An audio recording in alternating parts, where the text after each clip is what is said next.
Saving Shepherds of Minnesota was founded in November of 2015. Our 4 co-founders had all spent years volunteering for other rescue organizations and all kind of had the goal to start our own rescue. It's kind of like having a second job. We also process all the applications. Anybody that wants to foster a dog or adopt a dog from us, they have to fill out an application. We do reference checks, we call them do vet checks, and then we go out and do a home visit where we actually inspect their home and talk to the family and just kind of gauge where they're at and where their experience levels are at so we can match them up with the right type of dog. So we got called about Bear by a woman that works with rescues that goes around and tries to send pleas out for dogs that are on the youth list. When we found out a little bit more about him, it sounded like his owners had had him since he was a puppy with one of his litter mates, and they had lost their home and had found a home for his litter mate, but ended up leaving him in the house that got foreclosed on.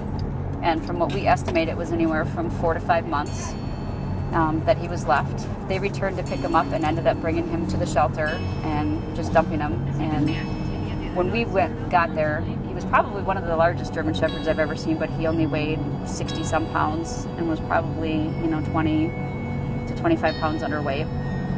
So we put out a plea on our Facebook page. Through the power of social media, we had somebody step up that fell in love with his picture and his video that we ended up sending to her, and we picked him up and drove him straight down to her house in Rochester, and he has fit in really well with her 2 daughters and her 2 dogs, and she absolutely is in love with him.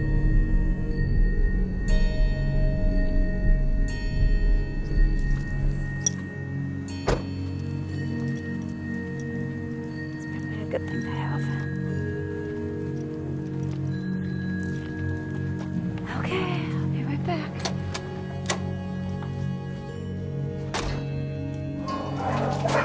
Jeez. Okay, hi. Hi. Okay. Sounds good. Thank you so much. Thank you. We'll let you know how she's doing. Okay. Want to sniff?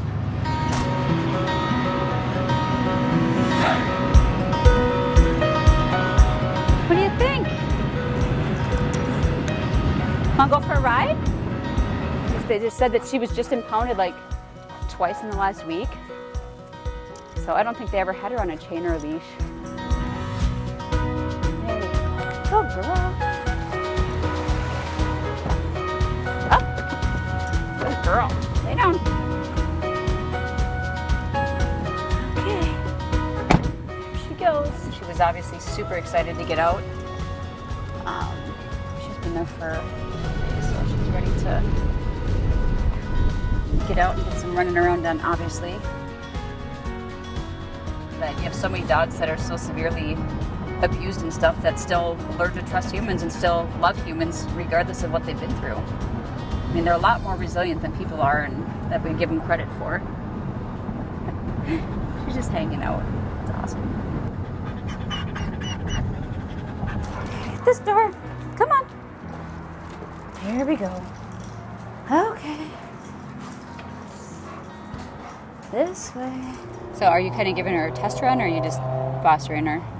Is there a chance you might fall in love with her? There's a good chance that I'll be a first-time foster fail. So we'll see. She's super sweet. She just really needs some work. Yeah. So hopefully, Well, I've just been doing a lot of soul searchings. You know, I lost my dog a month ago. Okay. And so I thought I've always wanted to foster. And if and when I fall in love with one, I'll keep it. But I thought in the meantime, I'll see what it's like to have a dog back in my house, and I still have, you know, the presence of a dog again, because it's just so quiet, so lonely. she's skinny. Yeah. Come on. You that? Good girl. Well, I'm afraid that I will be a foster fail and fall in love and want to keep her. So we'll see. I'll give her a good home, and if it's a good match, I'll keep her, and if not, we'll find a good home for her.